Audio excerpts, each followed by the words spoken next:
no ütleme niimoodi, et kui talle ei meeldi pop ja rock muusika, nimetame seda siis kaasaegse muusikaks, no siis tal põhimõtteliselt nagu muusika üldse ei peaks meeldima.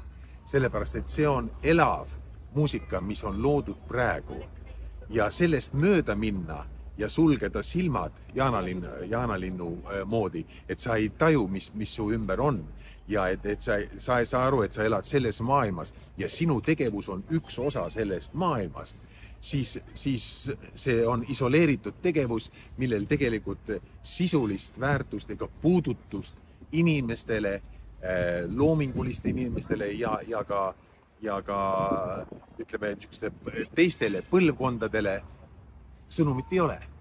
See on nagu museaalne, natukene tolmu all hoitav ese.